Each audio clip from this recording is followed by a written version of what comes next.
Bueno, Miguel, justamente contanos sobre este momento tan especial para un ecologista como vos, una persona que hace tanto por la fauna, la flora y todo lo que tenga que ver con este mundo, que en realidad nos integra a todos, pero que solo algunos tienen la mentalidad puesta como corresponde para conservarlo o para cuidarlo. Sí, exactamente así. Y por supuesto, estamos pasando un momento muy triste, lamentable, eh, pero es algo que no es de ahora, viene pasando ya hace muchísimos años ya con esto de los incendios, ¿no? De la parte amazónica. Mucho se habla y se dice que, y con justa razón, que el Amazonas es el pulmón del planeta. Eh, es indudable que es así, está comprobado científicamente, es decir, tiene la capacidad de absorber la mayor parte de contaminantes del planeta, es decir, una quinta parte por ejemplo, del anhídrido carbónico, de la contaminación que se produce en el planeta, es absorbida por lugares como el Amazonas, ¿no? Principalmente como este pulmón, realmente bien llamado pulmón del mundo. Y lo que estamos haciendo ahora es prendiéndole fuego, quemando, es como el fumador que sabe que se está muriendo de un cáncer porque está todo tomado los pulmones y sigue fumando igual. Y como te decía, es un problema que no es de ahora. Eh, Sabido es que la ambición del hombre por producir mayor cantidad de riqueza, en este caso para producir alimentos, eh, va cada vez más apoderándose de lugares como esto para hacer cultivos. En el caso del Amazonas se van abriendo como grandes heridas, se abren carreteras a través de todo lo que es la cuenca amazónica, más que nada la parte de Brasil, que es la parte, por decirlo de alguna manera, más llana del Amazonas. No olvidemos que el Amazonas también está en Perú, está en parte de Perú, parte de Bolivia, parte de Venezuela, parte de Ecuador. Pero ahí también lo que ocurre en esa zona pasan lo mismo, cosas similares, pero bueno, el acceso un poco más restringido porque es donde comienza la cordillera de los Andes, ya son selvas de altura, son lugares de un poquito más de difícil acceso para grandes camiones, para poder extraer la producción. Los ríos son más correntosos, digamos, ¿no? Hay partes con rápidos que no se puede ingresar con grandes barcos, entonces está un poco mejor preservada. Pero en esta parte, en estas zonas del Brasil, bueno, se abren carreteras y si uno mira, uno puede observar en el Google Earth, como donde van las carreteras hacia los costados se va ramificando de una forma espeluznante todos los desmontes, uno ve como venas así que se van abriendo, que no son ríos precisamente, sino que son todos los sectores que se van desmontando.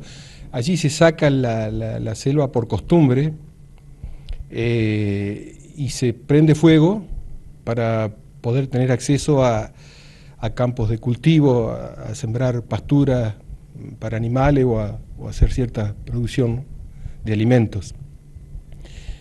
Como te decía, viene sucediendo ya hace muchos años. O sea, por ejemplo, la carretera transamazónica que se construyó desde en los años 70, se comenzó desde Perú, cruza toda la parte amazónica por el corazón de la Amazónica hasta prácticamente el estado de Pará en Brasil, que el Atlántico cruza de lado a lado, digamos, todo el continente.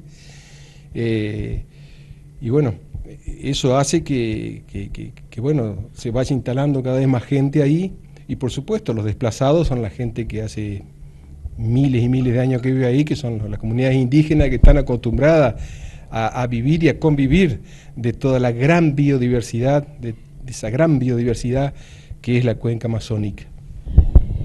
Bueno, ¿qué tipos de especies son las que están justamente habitando en esa zona? ¿Tienen tendencia a escapar del fuego? ¿Pueden, llegan? ¿Por qué se da esto de que algunos se quedan?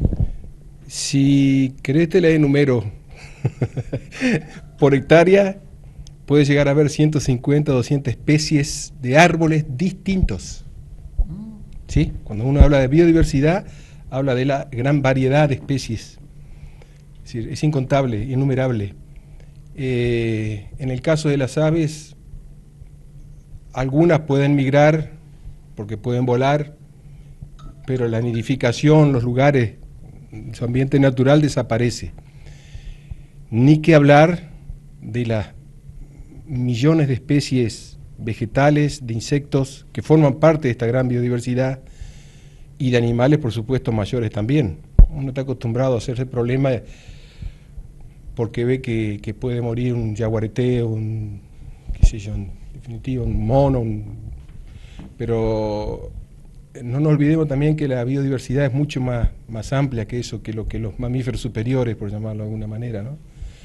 Y el planeta vive, la naturaleza existe gracias a la biodiversidad, el hombre existe y necesita de la biodiversidad y la está destruyendo, es decir, se está autodestruyendo. Es la única especie que se destruye de la manera que estamos viendo ahora, hoy por hoy, ¿no? Yo no creo que en la naturaleza, que el hombre pueda con la naturaleza. En algún momento la naturaleza se defiende de lo que le hace mal y destruye eso que le hace mal.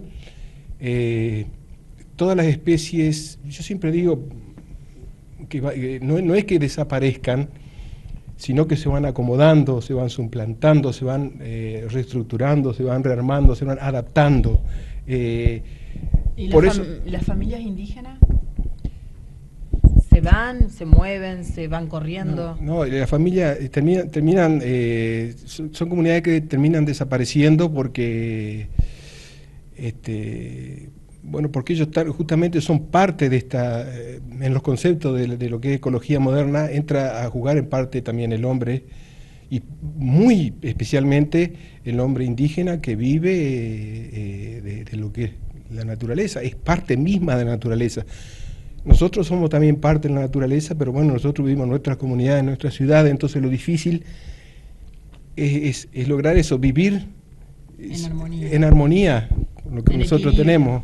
Nuestro Amazonas es la ciudad en la que vivimos. Para ellos, la ciudad de ellos es el Amazonas, es la selva. Ellos saben cómo convivir, cómo vivir. Yo estoy en contacto con gente, con indígenas de ahí, por eso lo hablo porque conozco el tema, lo palpo. La zona que yo conozco del Amazonas es esa parte que yo te decía, que es el Amazonas peruano, en un lugar que todavía no hay una explotación tan masiva como se está haciendo ahora en gran parte del Amazonas brasilero, por ese difícil acceso o un lugar de fácil acceso para poder extraer toda la riqueza de la selva amazónica, ¿no? Estos lugares, y asimismo tienen graves problemas de deforestación igual, porque algún camión por ahí, un camino llega, o por el río pueden sacar algo de especies madereras. Ahí en la zona donde yo voy son varios los problemas, que no son tal vez tan graves. Uno son los cocaleros, porque es la zona de mayor producción de coca, y los madereros también. Inclusive todavía hay focos de sendero luminoso. Pero el mayor problema en esa zona son los madereros. Y en la parte de Brasil, más que nada son, ya te digo, la gente que está tratando, que saca el Amazonas. Y es un problema, es un problema netamente político. Esto se viene haciendo desde hace muchos años, y ahora se ha multiplicado exponencialmente, porque lamentablemente Bolsonaro, el presidente de Brasil, ya lo ha dicho públicamente, que no le interesa el Amazonas.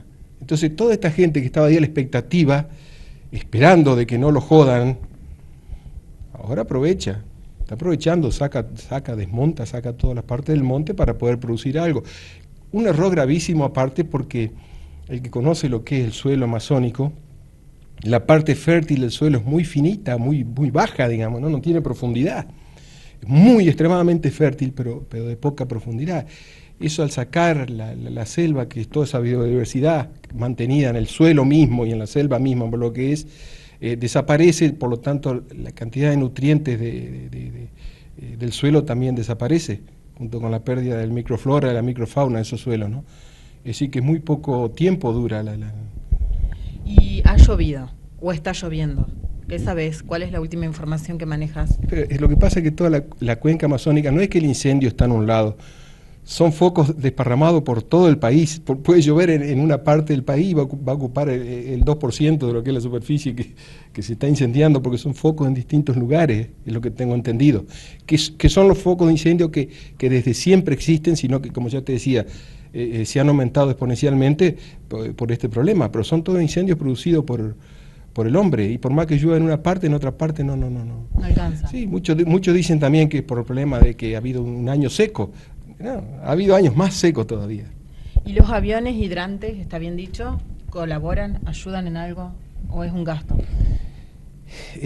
Lo que pasa es que es tan, a ver, el problema es tan grave, tan grande, que eso es nada. Que es nada. Es decir, si vos le querés buscar un tipo, todo cuando hay un problema ecológico es tan fácil producirlo y se produce tan rápido esa ruptura del equilibrio del ambiente. Es tan fácil y tan rápido producirla, pero después componerla es terriblemente difícil. Acá el problema justamente, toda la responsabilidad para mí recae en la parte política de Brasil, en el presidente brasilero. Es decir, si él no pone ciertas condiciones, ciertas pautas, esto no lo van a solucionar, y esto no lo van a solucionar tampoco, ni se va a solucionar en 1 o 2 días.